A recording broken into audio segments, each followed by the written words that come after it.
Hey, well, g'day. How's it going? This is Ross Thatcher here, coming to you live from a place near Clunes in northern New South Wales. And I'm on a little bit of a holiday retreat at the moment. It's most pleasant to be here. I even put on a towel just for your sanity and stop you from getting too upset about public nudity and so on. But I've had quite a few good thoughts just recently, and so what I thought I'd talk about is aquaponics. Now, this is something I've dabbled in a little bit in my backyard, and one of these days I will come to do in a much bigger way. I wonder if I can put the phone down somewhere over here and see if it will stay without falling. Highly risky business here. Very windy. So, the biggest things that we have in this life that are a problem to us are food, accommodation, shelter, clothing. Don't need to worry too much about clothing around here. And of course, beer production.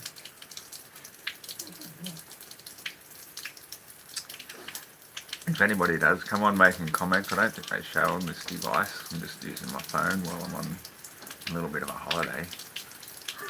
But I wanted to just talk about aquaponics and the way to grow food. And it's been found from people that have done their experimentation with it,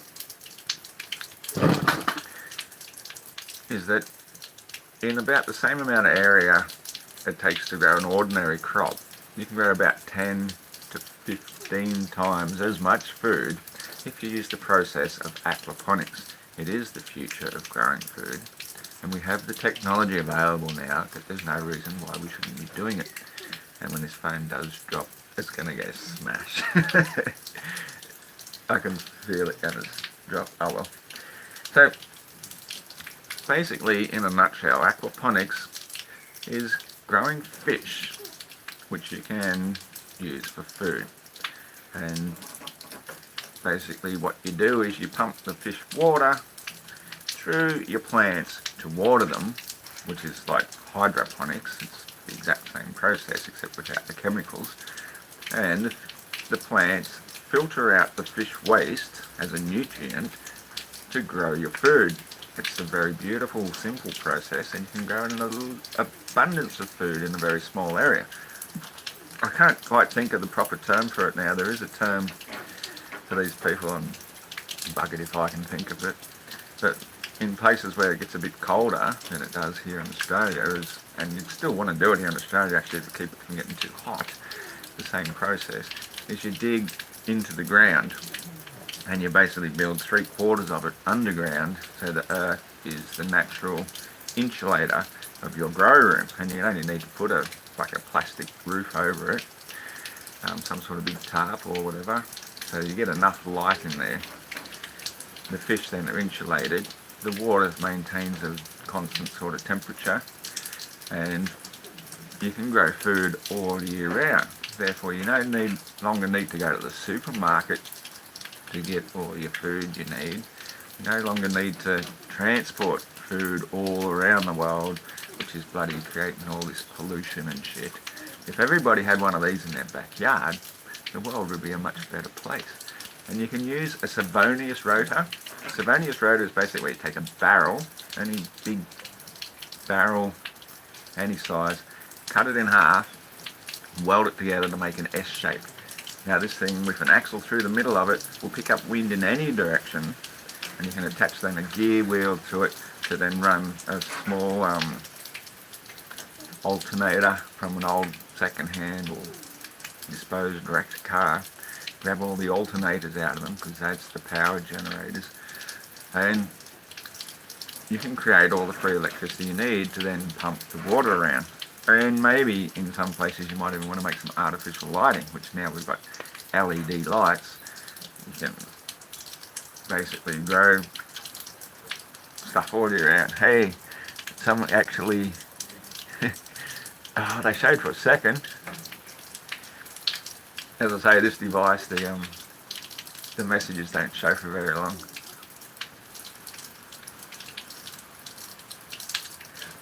So anyway, you can put up multiple Savonius rotors if need be, or use solar panels to get free electricity to grow all the food you need all year round. And you don't really have to go travelling everywhere all the time. You don't have to burn fuels. Sending this message so you can see previous message. Our Kundalinis collide at last. Good on you, Billy. Cheers, mate. Yeah. Can oath, mate. Can oath. So, this is pretty much how we're supposed to be living. We compost all our wastes through vermiculture. Vermiculture is basically worm farming. So all our wastes and all our vegetable scraps and all the rest go in through the compost to feed the worms. The worms then become natural organic food to feed our organic fish.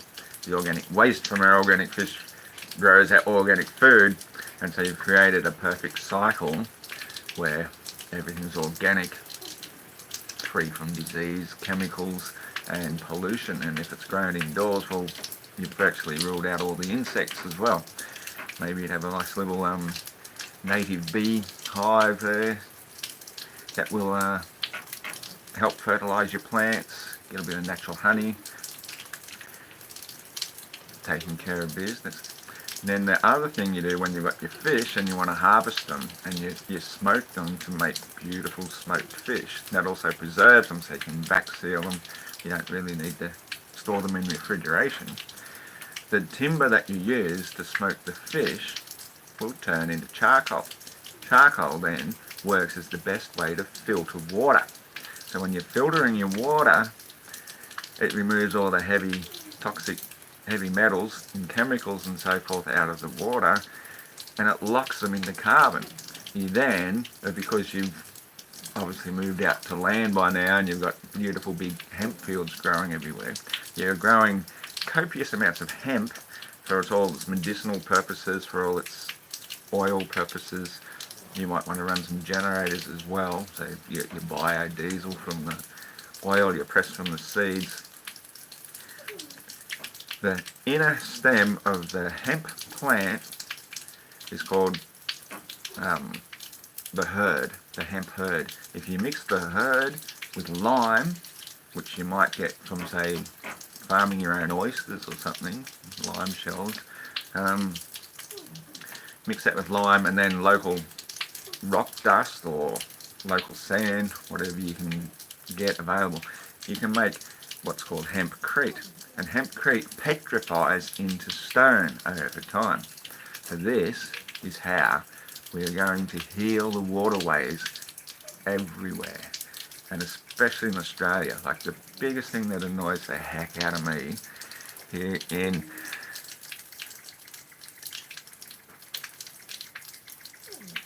I'll get to that, mate. Flat Earth might be shit. It might not. You know, I mean, how much spin do you really feel? Do you really feel spin, or were you just indoctrinated in it and you believe it? I'll leave that with you for the moment. But yeah, hexagonal shapes is the most efficient shape made by nature. That's why bees do that. So, but what I'm talking about now is, like, where a local creek exists, we've actually got a lot of erosion, always caused by the cattle, all the other animals that go and drink from it, piss in it, shit in it, all the rest of the nasty shit, and it's not good. We are losing our soil all the time. Every time it rains, it just flushes away into the ocean, and the sea levels are therefore rising as the land is therefore eroding away. So the way to solve that problem is we start building solid paved waterways out of hempcrete. They will turn to stone, they will be permanent, and then every year we grow a new crop. We build another step to the banks, and then another step and step and step, and keep stepping them out all the way up. That way then you prevent the cattle from constantly accessing all the waterways and causing all the erosion in the first place. You build selected areas where they can walk down gently get their water that they need without polluting and without causing all the erosion, losing all our soil. And every year you build up a new step, you're also building up the soil so that we're keeping the living Mother Earth alive as it's intended to be. Our method of paving and drainage and letting everything flushing through the drains, causing all this erosion, we're losing all our valuable nutrients and we're flushing them into the ocean. Of course, bloody sea level rising is going to be an issue. That's what we want to prevent. What we need to do is prevent this erosion, prevent we can't prevent sea level from rising, but we can cause the living Mother Earth to keep growing if we stop paving over and stop losing all our valuable nutrients. I can't see the comments, I don't have my glasses on, sorry, and I don't feel like looking too closely.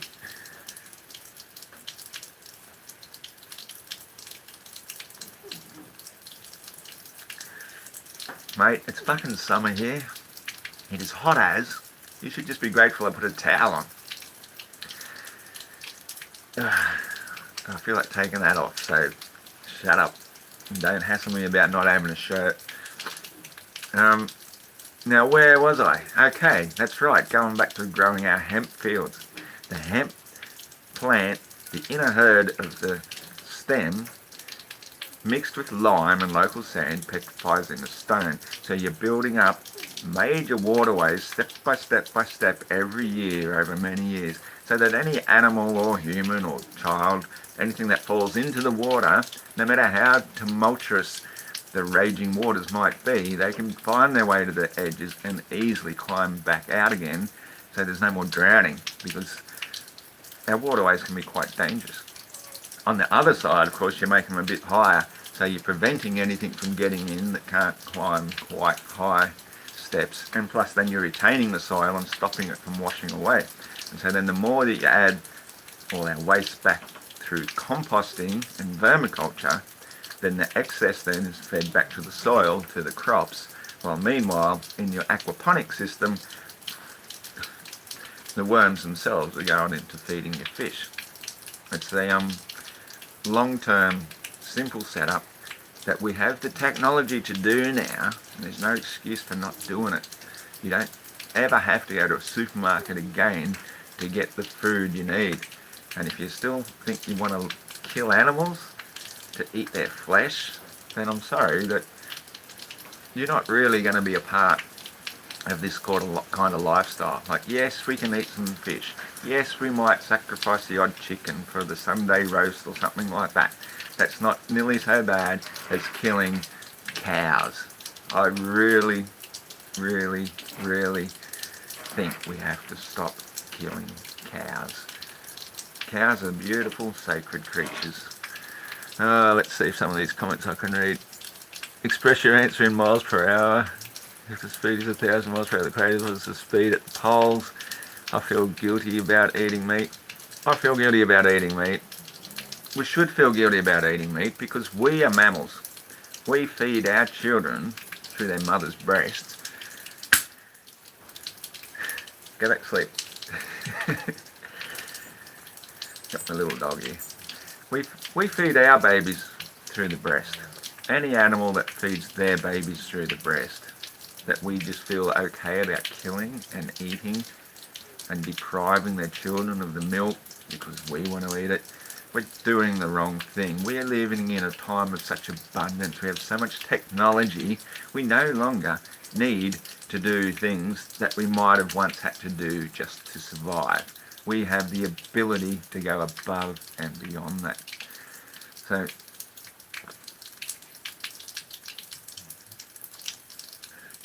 I see somebody mentioned there something about this 1,000 miles per hour. I'm not really interested in talking about flat earth today. Do you see this beautiful world I live in? Do you see any motion? Can you detect, 2/3 the rate of a speeding bullet beneath your feet? Why would you even go there? It's a done thing. The earth is flat and stationary.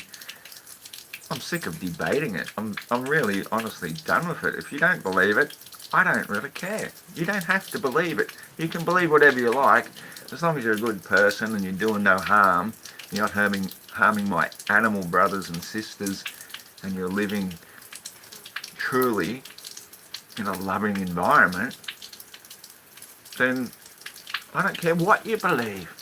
You know, believe we live on a bloody back of a sea turtle if you like, if it works for you.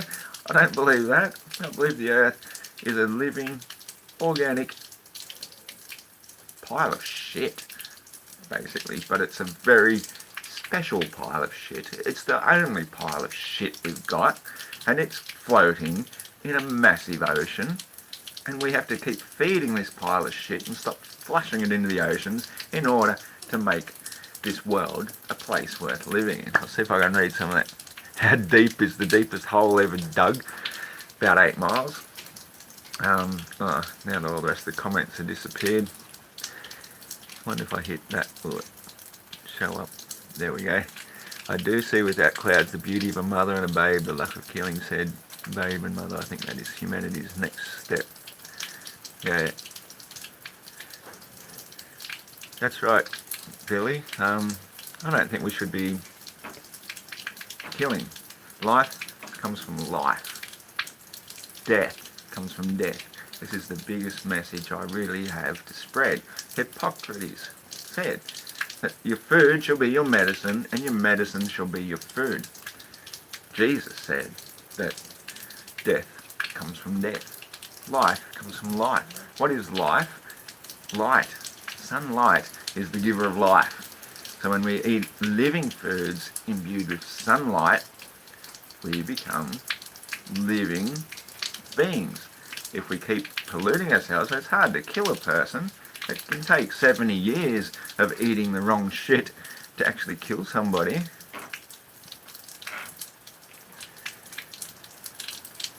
If we have to kill to live, by all means, do what has to be done. But we don't any longer have to do so. We can grow an abundance of food, an abundance of green-leafed herbs. They are the biggest detoxifier. All the green-leafed herbs and plants that we eat, they actually absorb all the toxins and heavy metals in our body, and then when we crap them out, we've removed all that crap. So we don't need that disease in our body. The flesh of dead animals, while it may serve a purpose if you're starving, we are not starving.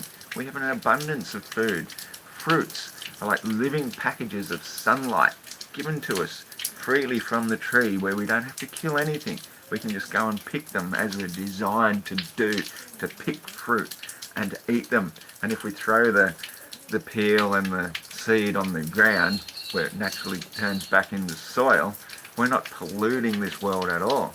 If you have to kill an animal, you know, you're spilling its blood, its guts and all that are coming out everywhere. It's going to rot and disease and cause stench. It's just the absolutely wrong way to be living, unless you really, really had to resort to it because of desperation. That's no longer the case. Oh, hang on, I can't see now. What have I done? Life comes from life means that you kill something that is living and you can... No, it doesn't. That's not how it works at all. The living creature gets its life from the living grasses or fruits or whatever it eats while it's alive. If you kill it, you've created death, and we are told, above all, to destroy not that which God has created. We are supposed to be the living children of the living God, not the destroyers of what God has created. We are not destroying when we pluck a fruit from a tree or a plant. We are grabbing the living food and putting that life force into our bodies. When you kill something, you've killed it and it's dead and it will not recreate again. And if you put that into your body, then you are polluting your living temple where the living God wants to dwell. But he can't dwell in a place full of stench, the stench of burnt flesh and death. He will not come to you, and you will not understand what it is like to be a living child of the living God. The living Mother Earth is our mother, and the Father Son is the life giver who gives us life. And we are the children. So you take your life from the living plants that were created for us to eat. The Bible says the living seed-bearing fruits, green-leafed herbs are to be our meat. See if I can read any of these.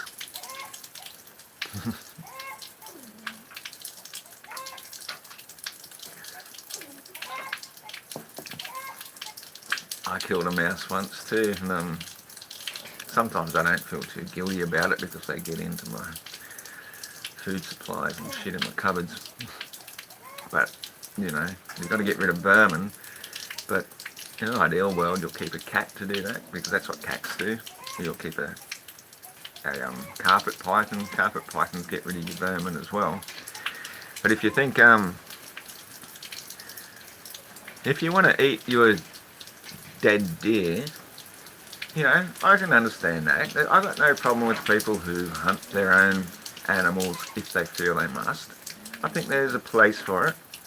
There's, you know, I would probably do it. There's quite a few kangaroo living around here on this property, and I'm thinking to myself, maybe if I had to, I would make myself a bow and arrow or a spear or some sort of way, and I would catch one and potentially cure all its meat and make sure nothing went to waste.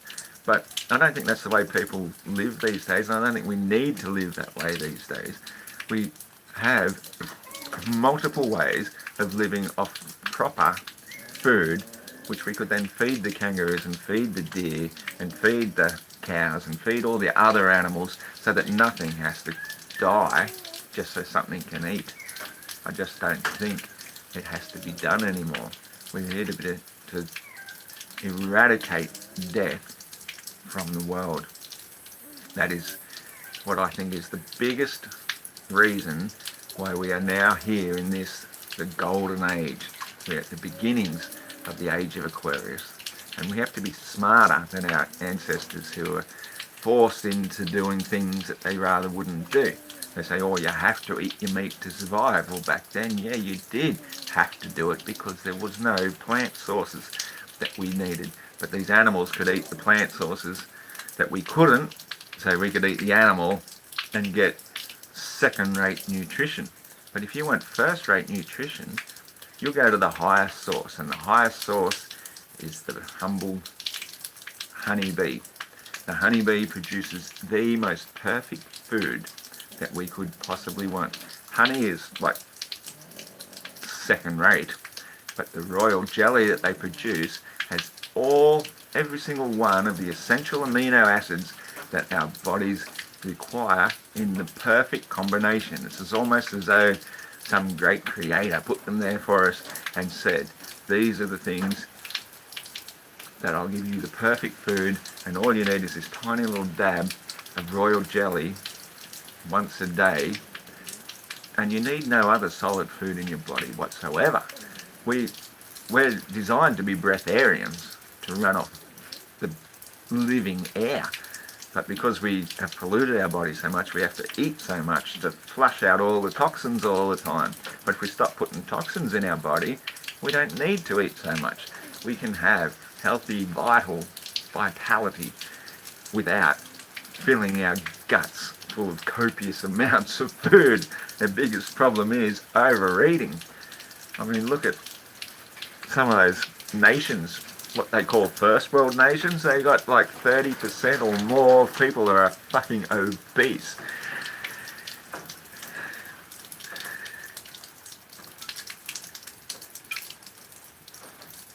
That's how bumblebees fly. I like that one. The bumblebee technically shouldn't be able to fly, but because insects are made out of this special material, this is one of my favourite subjects actually, it's called chitin, or chitin, some people might call it C-H-I-T-I-N. Chitin is that structure which also has that honeycomb type of structure, which makes insects actually lighter than air. So their wings are basically just used for guidance and for flying around, but if they wanted to, they could basically just levitate. No, they don't, obviously, because they do need their wings, but Yeah, I'm a lover, big lover and admirer of insects. We got so much to learn from them and the spiders that we haven't barely even touched upon them. And you watch a spider put out its little spinneret and it can fly. I mean, why the hell haven't we learned how to do that yet?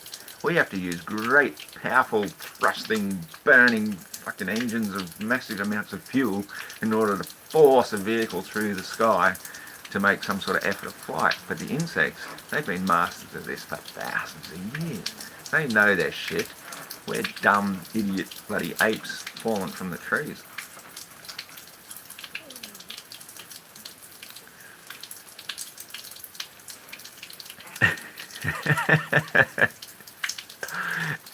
Yeah, keep them coming so I can read. Insects are lighter than air. Well, chitin is lighter than air. You know, like something that has more hydrogen atoms within it. Air itself is made out of a certain amount of density. So chitin, you know, this is, I think, the idea we've seen in a lot of these movies, like Superman and that was the greatest one I saw when I was a kid. That was the greatest American hero. Is that somehow they got their special powers from the suit that they put on. So if this suit is made out of this chitin, gives them the ability to fly. And then you need the fins and so forth in order to maintain your balance. So there's even evidence of people making a chitin platform which they can just stand on and use that as a flying device. Now, how cool would that be? You know, this is something that I need to investigate more, and I think we should all investigate some more. Spinneret. No, we haven't yet learned to use a spinneret, and we don't know how to make spiderweb. About feeling guilty about murdering a mouse. Look, you did what you had to do at the time. You know, get over it. It'd be better if you murdered your mouse and made mouse soup out of it, I suppose. You didn't let it go entirely to waste. But look, I'm guilty of killing a certain number of rodents and pest species over the years myself. You know, none of us are innocent. We all have blood on our hands. The thing is just to forgive yourself and don't dwell on it, and just don't keep repeating the same mistakes over and over. Just say, okay, I did that, I feel bad, I'm not going to do it anymore. Simple. You don't have to dwell and live in that remorse, the fires of your own remorse. That's basically what hell is, living in the fires of your remorse. If you forgive yourself, you can be free from your karmic debt. But, you know, you have to apologise and say, I won't do it again.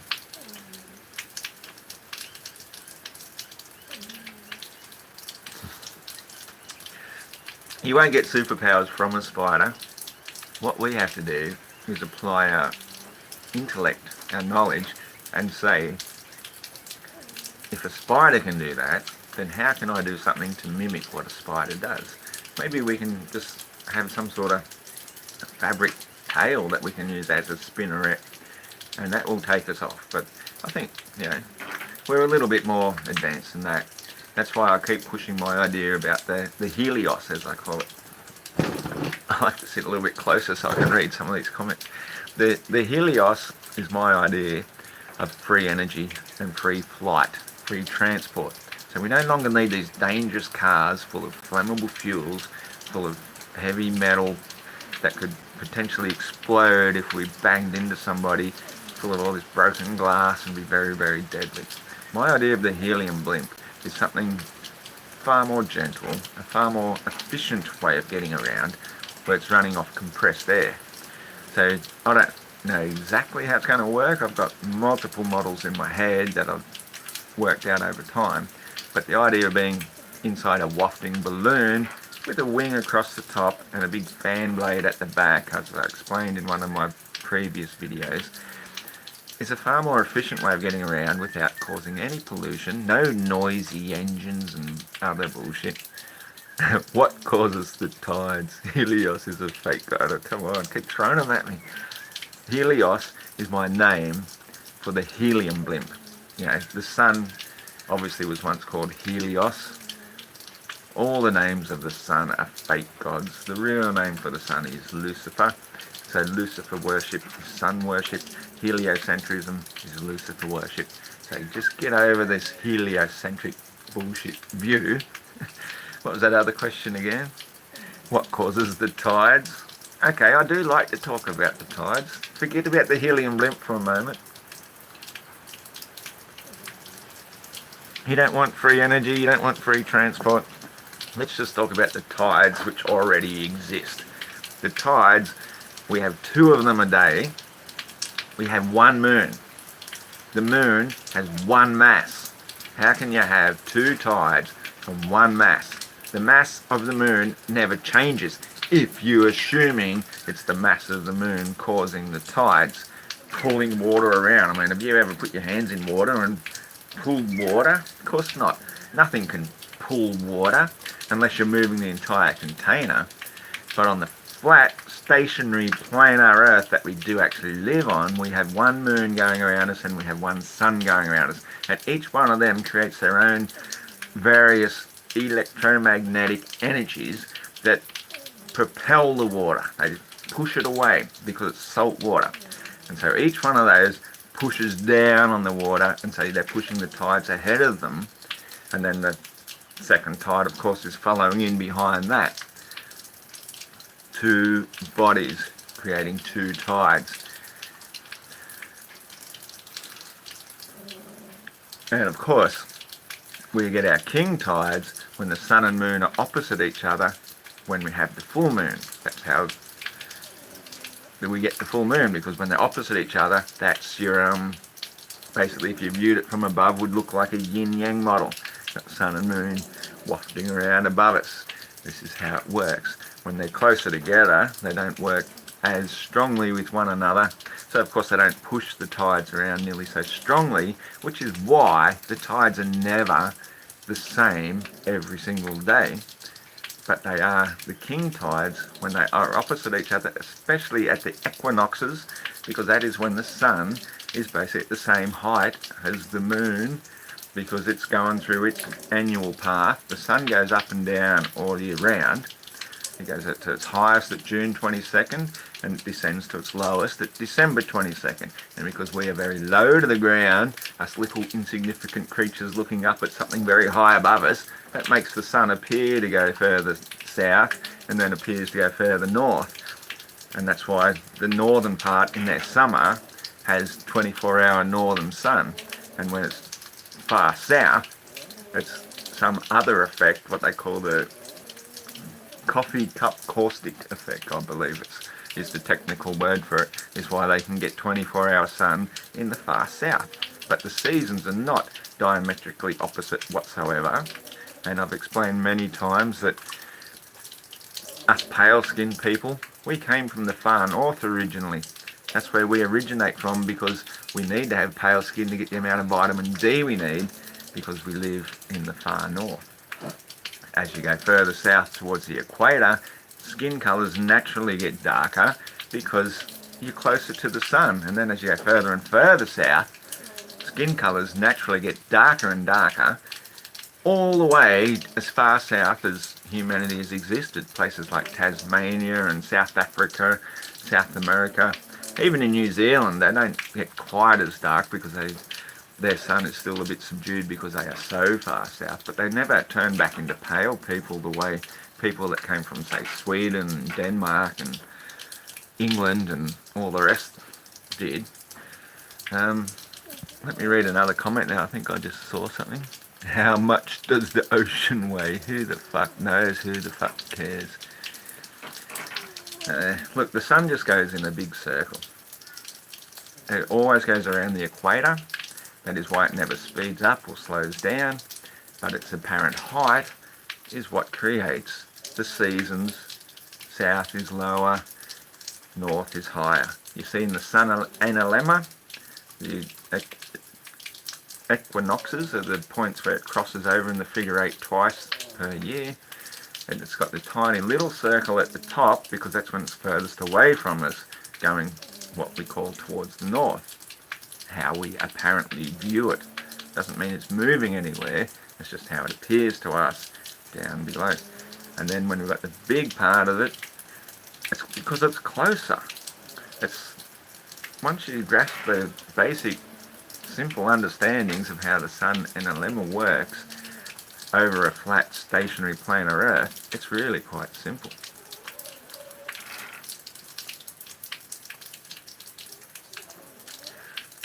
Yeah, look mate, I've got very limited internet connection here. I'm sort of up in the hills a little bit, and I'm surprised that this is even actually going live.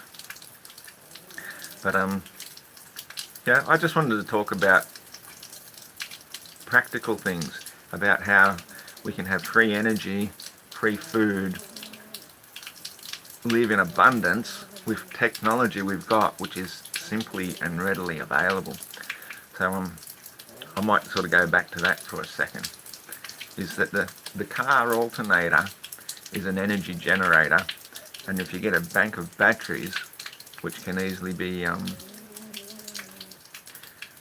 regenerated and made into a battery bank storage, I mean, it'd be great if everybody could be off grid, because being on grid is actually one of the biggest parts of why we are debt slaves. We have to pay for our electrical bills, we have to pay for our fuel bills, so then we have to pay to drive to get to work. So we're sort of paying our entire lives just to be slaves. And the path to freedom is getting off being a slave. It's to create abundance for you and your family, create organic abundance, so that you're no longer debt slaves, you're no longer obliged to be with a doctor or some other medicinally trained person to tell you how you should be living, who's putting you under toxic pills to try and maintain something that's obviously wrong with your body. If you be your own doctor, grow your own food, you know what's going into it, you know what's coming out of it, and you're recycling your wastes back through. Where's the universe for a second ago? Hang on, let me have a look.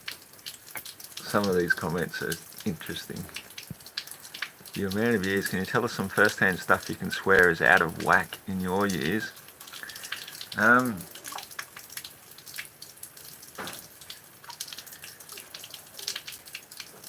It's hard to say. I mean, the Mandela effect is obviously very real, and I found it very curious. I love the Mandela effect. There's obviously, I mean, I was a child, I should say, of high intelligence. So when I was reading books, I knew that Berenstain Bears was Berenstain. That was one of the first ones. When I was an exchange student in the US, I still had this funny, blurry sort of feeling too when I looked at this JC Penney sign. Did it have JC Penney with an E, or did it not? Wait. Shush. Making a video here. And even the Berenstain thing was blurry to me even as a child. It's like I'm seeing into two universes at once. And so the Mandela effect is very real. You know, it was always Sex in the City, not Sex and the City. Not that I ever watched it, mind you, but I just know for a fact that when those annoying ads come on, I just like fucking click off. I always turn my television off. So, what did I miss now? Hospitals are inhospitable. Oh, hang on, the running water sound makes you want to pee. A Bedini mater. What was your question? Where's the universe for a second ago? Well, see, your problem. Oh, what was your name? Andri Kiparu, however you pronounce that. The universe a second ago is the same place it is right now. Your illusion of time is just that. It's an illusion. There is no time except now. Now is all that is. So the universe is where it is. It's where you experience it to be. You know, and solipsism is actually a very real thing. your perception of the universe is very real to you, and it might be completely different from me or somebody else, because, hey, solipsism means that everything is within. So if you decide for one reason or another you no longer wanted to live, and you went and killed yourself, which people are entitled to do should they wish to. That's not a very nice thing to do to the people that care for them, and I don't recommend anybody ever does such a thing. But if you did, well, then you have just killed an entire universe that existed within you. Whatever you believe exists within, hey, that is reality. Whatever you feel, any emotions, any pain, the nonsense noise you have to put up with some people that want to just attack you and abuse you because they don't like you, or they don't agree with you, or they think you're a fucking moron because you believe the earth is obviously flat and stationary. Well, you know, that's their problem, and their problems aren't really my business. You know, I'm here just to tell you my personal truth. It doesn't mean it's going to be real for you. You're completely entitled to have your own opinions about absolutely everything and anything. And hopefully we can just share knowledge with one another without judging one another and calling each other names like idiotic little children. That's what really gets me, is that why do people get abusive just because you got a different opinion? I'm like entertained by a different opinion. I'm like, tell me your different opinion. Oh, you think we live on a spinning ball? How interesting. How fast is it going? How fast are we going around the sun? How fast is the sun moving? You really believe that? Oh, wow, you must be fucking insane. But, you know, I'm still going to entertain your opinion until I've entertained it to my own satisfaction and decided it's a load of fucking crap. I'm just not going to put up with bullshit. Oh, I'm missing out a heap here. Billy Ballbag, can we talk? Can we talk? I don't know, mate. How do you get a live conversation happening? Because, you know, if you could come into my live chat, I'd happily talk with you. What was that last one? Oh, does decay happen at the rate it does, or we the ones assigning time? Well, decay happens at the rate it happens because that's the way nature intended it to be. That's the way the natural digestive processes of enzymes and insects and worms and so forth make things happen. It's the same as the decay in our bodies. The more we add to our decay, then the more rapidly we expand up the decay. But if you keep adding to the living vitality, which as I do with my homemade living brew tonics,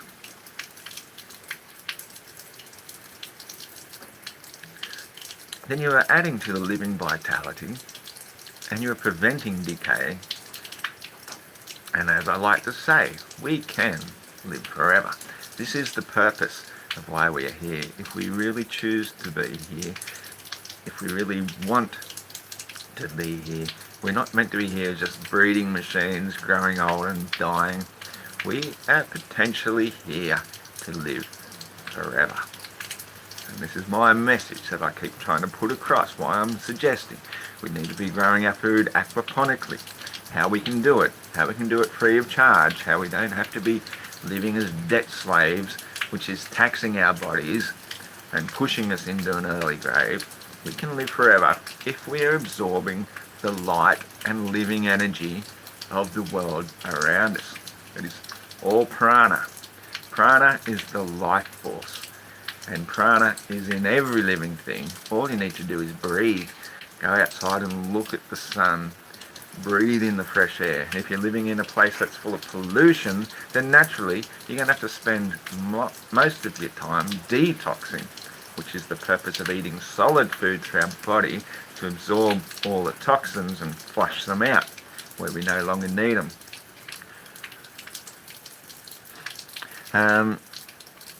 I was told time is a function of light. Okay, let's talk about that for a moment. That's a nice one. Light is instantaneous. Travel is going from place to place. We say that light travels, therefore it must have speed. I'm not a big believer of that necessarily. There are different forms of light. Some light does travel, but sunlight is created by the great light giver in the sky, and it is instantaneous, and it feeds its light everywhere into the entire atmosphere, so all the plants can soak it up. And even indoors, even when you've got your, you know, you're well shaded, as I am right here, right now, it is still well lit because the atmosphere itself is what's lighting up. So that form of light isn't necessarily travel. And time, it's basically a human construct. I mean, time doesn't really exist, but we invented the idea to say, well, sunset to sunrise to sunset, rather. We'll call that a day. And then we have a night. And then we can measure that. We can calculate it. We actually use physical mechanical clocks to measure time. And so we think of it as something that's real, but the only thing that's really real is that the sun is going around.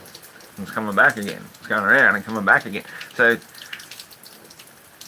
yes and no. Time is not real, but it also kinda is, because we invented time.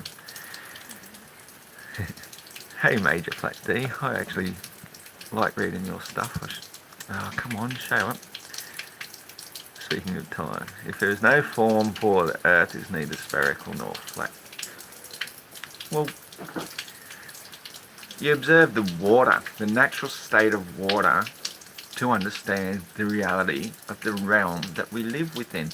The natural state of water is to find and seek its level. It just does that. It's its natural case. And once it's contained by higher edges, it stops flowing away. So obviously the earth must be planar in nature, and the land that we live upon is that which is above the water level.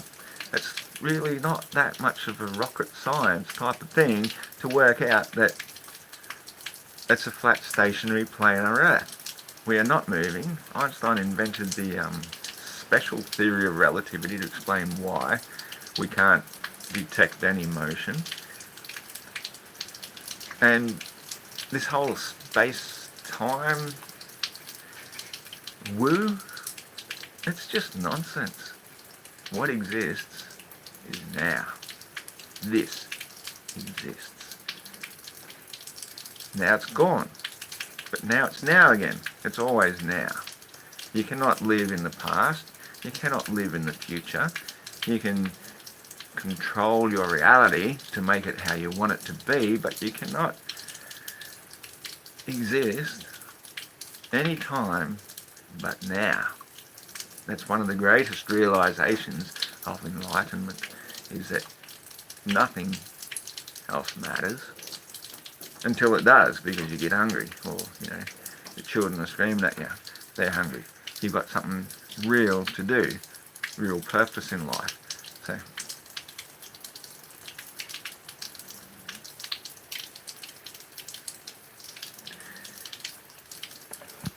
So here we go. Shit. Heaps of comments. No science, no form, no science is nonsense. Stop and just think about what you are doing. Tell us what we do.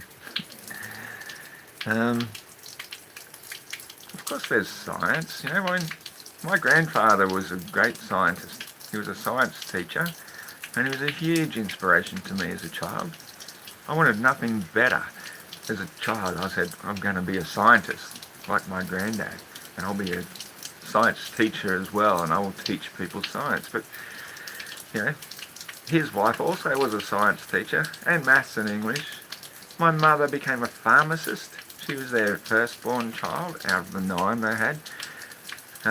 She was a pharmacist. She was a scientist. She's got a brilliant mind. And so when I was a kid, I'd always go to her to ask for answers to questions I had. And eventually there'd be a point where she didn't have answers to things I needed to know. And I thought, well, maybe science doesn't have all the answers. Like, I love playing with magnets. And so I'd say, yeah, but how do magnets work? And she'd say, well, the north-south pole blah blah attract each other. Yeah, but why do magnets work? And of course nobody knows the answer to that. Magnets work because that's just what magnets do. So you don't have to necessarily know the why to everything, why everything works, why we have a magnetic northern centre and every direction away from it is south. It's just how it is. And sometimes you just have to accept that and say, cool, it's still a beautiful world.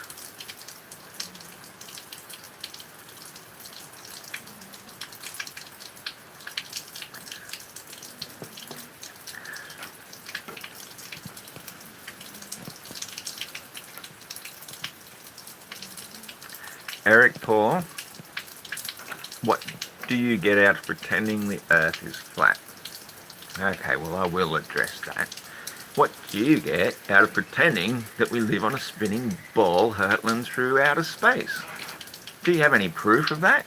Hey, what is your best evidence that the ground beneath your feet is spinning at 2/3 of the rate of a speeding bullet as the whole entire thing is shooting through space at what, about 40 times the rate of a speeding bullet, chasing around a sun going some 500 times the rate of a speeding bullet? What evidence do you have of that?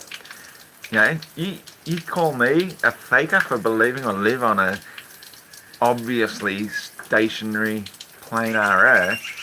Come on, mate. There's no evidence of motion. As I already said, Einstein developed his special theory for you special people so you can keep believing your special beliefs that we go around the sun. You're just fucking morons, mate. Honestly, the truth sets you free. Look outside, look around you, feel the earth not spinning. You know, I've got multiple breezes here. It is beautiful.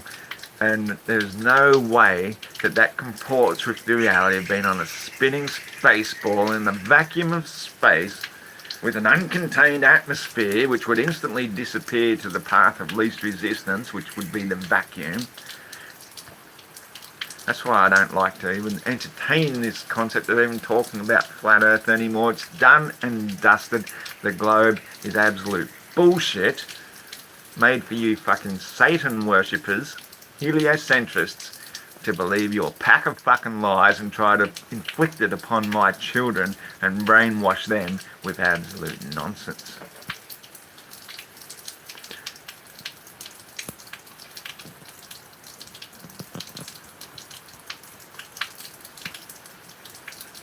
Yeah, well,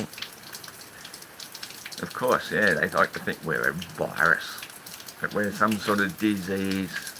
No.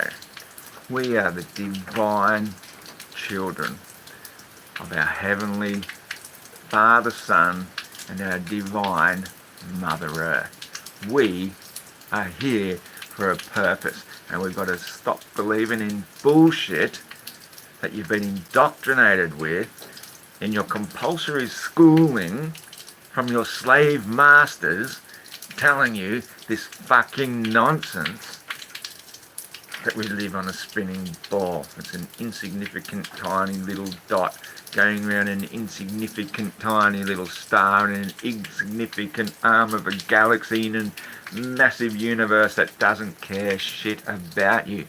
We matter. We are something, and I will not have anybody tell me otherwise.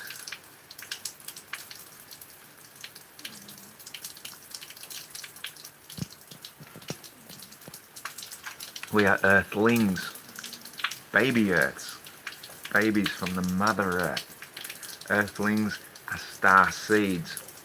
When we grow up and mature and have finished our work here amongst the Mother Earth, we go and work in our Father's fields. We go and enter the heavenly realms and do the Father's work when we have reached maturity. We're still just children. We're just babes suckling on the mother's womb. That is what we are right now, and we should be enjoying it and looking out for one another and making sure that we grow up more star seeds.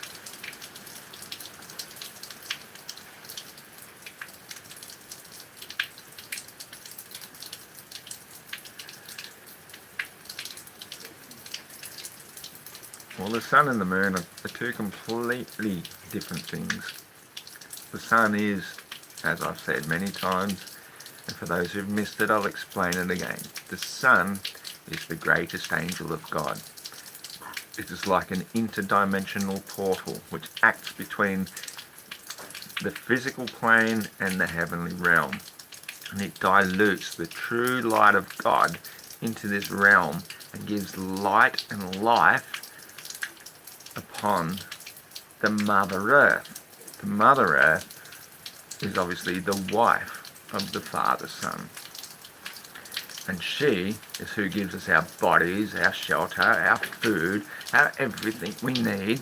And we are the children living in the womb of the Mother Earth, powered by the Father Son.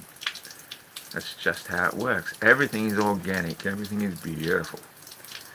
We have to stop thinking of this silly concept of being on a spinning ball in an insignificant arm of an insignificant galaxy.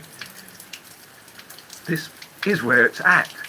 This is the highest attainment of the highest souls, to try and come back and be human again and try and remember their memories from when they were star beings and try and save humankind from their own stupid, idiotic destruction, to stop them from raping and fracking the Mother Earth, to stop them from polluting her, from sucking her blood out, which is the oil, stop polluting our streams, stop polluting our air.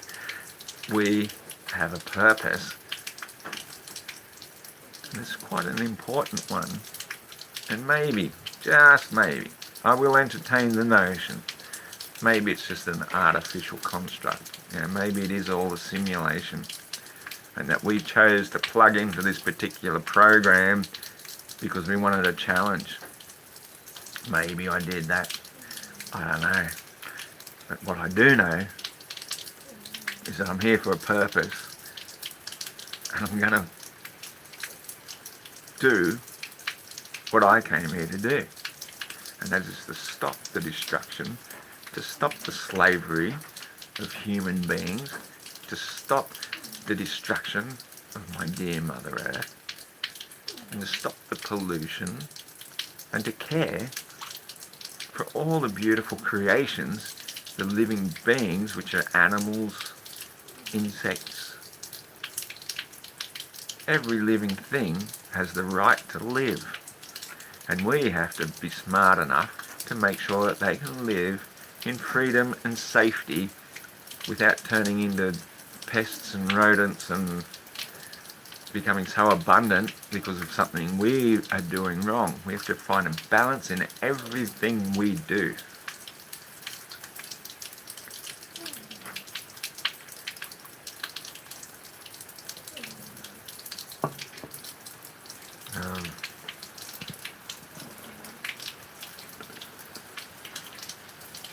Eric Paul says, is your purpose to be homeless? You have 20 views a video. I don't think you are stopping anything. Well, Mr. Eric Paul, you are very appalling. The number of views is irrelevant. The fact is, I am still planting seeds, and every single seed I plant will grow on to create another 100 seeds, and every one of those 100 seeds will create another 100 themselves. So planting seeds, while it may appear meaningless to you, you obviously have no idea of what it is to be a truther, to go planting seeds. This will live far longer than myself, my ideas. I might already be homeless, for all you know. I might already be on my path to some sort of severe disease which is killing me. You don't know that either. You don't even know a single thing about me. So why would you criticize me rather than say, hey brother man, I care for you and I would like to help you. Why are you putting shit on me? Who the hell are you? You know, is your life perfect? Is that why you're projecting your shit onto me?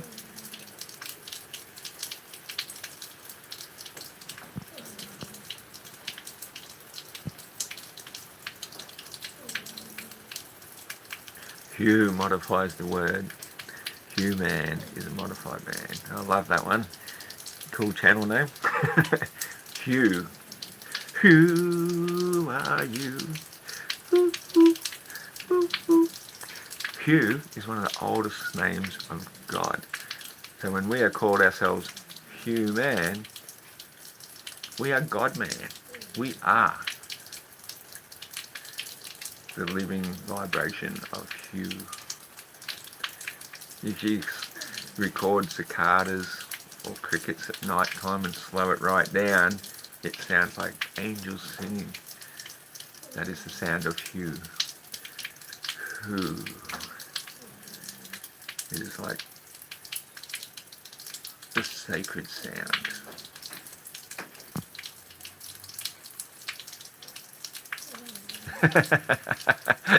I don't care for you spreading stupidity. I wish you would get help though and fix this terrible channel. Well, what the fuck are you doing here, Eric Paul? Besides pulling your own dick. Human is a monster. That's often been said. I've heard that. And I often used to think the same thing, that humans are monsters. If there was any definition of monster on Earth, if you were any other natural living creature, what would you define as a monster? You'd look to humanity and say, they're the monsters. We are the monsters. But we can also be the demonstrators, demons. Demonstrate. We can demonstrate a different path. We no longer have to be demons. We can reach to a higher cause and say, I am so sorry for the sins of my past. Forgive me, my Mother Earth, my Father Son. Forgive me, I have sinned, but I will try and sin no more. I will stop killing. I'll start to learn to live in harmony with nature, and I will no longer be a monster. I will be the enlightened spiritual being that I was born to be. And that's what we can all do. You all have that choice. You don't have to do it. You have the choice if you want to keep going on and being a monster and putting shit on people and flinging shit everywhere, being a shit flinger. By all means, fling as much shit as you like. None of it's going to stick on me, mate.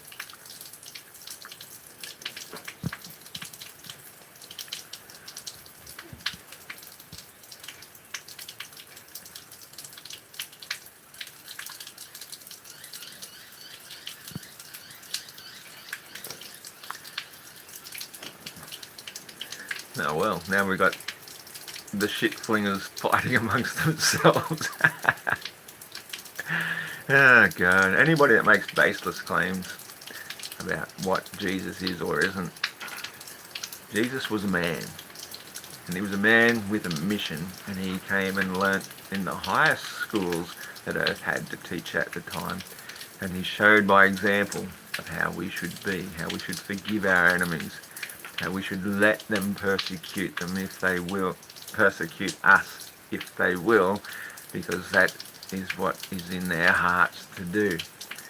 But he was a far greater man than any of you will ever be.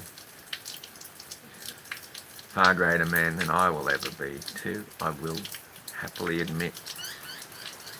But he showed by giving his life for us the path of how we too can reach our higher understanding, to stop living in judgment, to stop flinging shit, to love one another and to serve one another. You know, he washed the feet of his disciples when they came to rest at a place. And they'd be saying, why, Master? Why are you washing my feet? Because that's what the Master does. He washes your feet. He washes the dirt off you because he's the Master. And he needs no servant.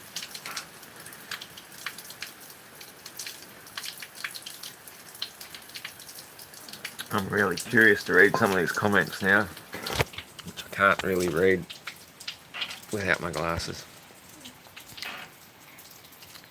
No, you say he had the benefit of knowing he was the Son of God, then why, when he was dying on the cross, did he say, my God, why have you forsaken me?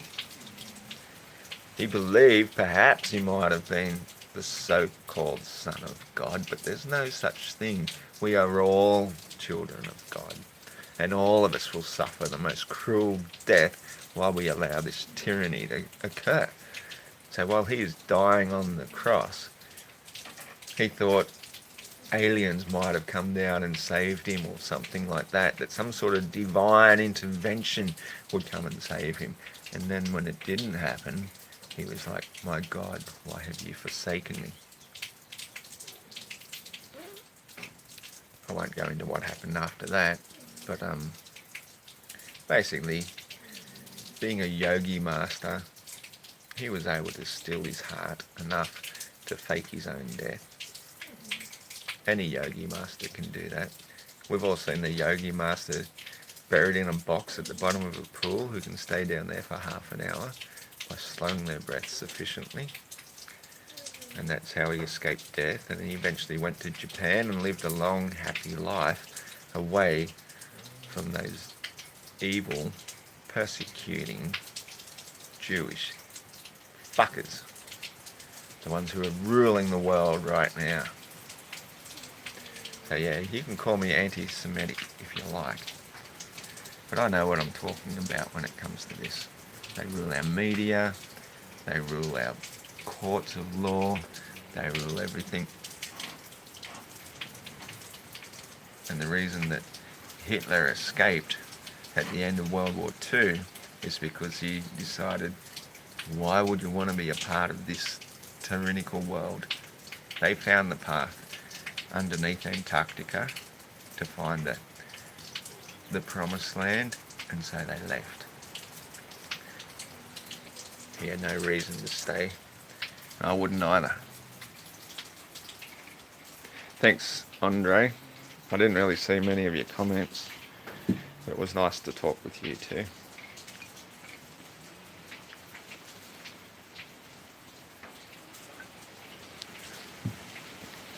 Eric Paul. Well, mate, you know what? You know what I don't do? Is I don't say anything on the internet that I wouldn't say to a person's face. And when you say, I can't believe how everything you say is stupider than the last, you know what would happen if you said that to my face?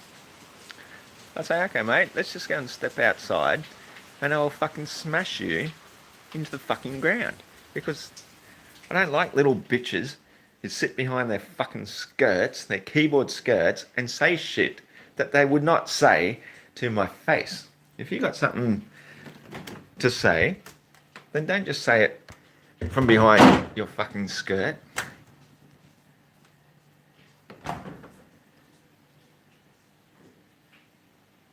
An 80-year-old man would smash me, lol, sure. Yeah, mate. You think I'm 80? I'll be 48 next year, almost into next year. And I've got the body of a 30-year-old tops.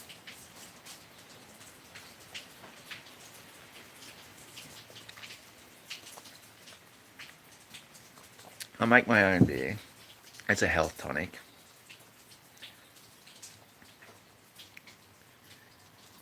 And I live in fucking paradise. You want to try and put shit on me? You haven't got a hope.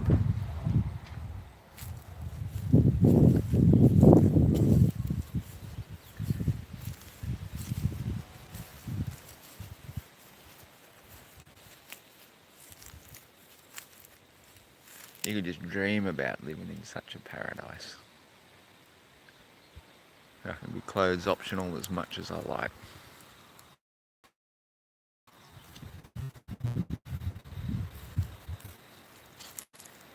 This fucking place rocks. Yeah, I can give you plenty of recipes. I did do a few earlier on, so you might have to listen back through it. But you don't really need recipes. You just need sunshine, fresh air, beautiful rainwater. What more do you want? Anyway, I'll talk to you guys later. I'm done.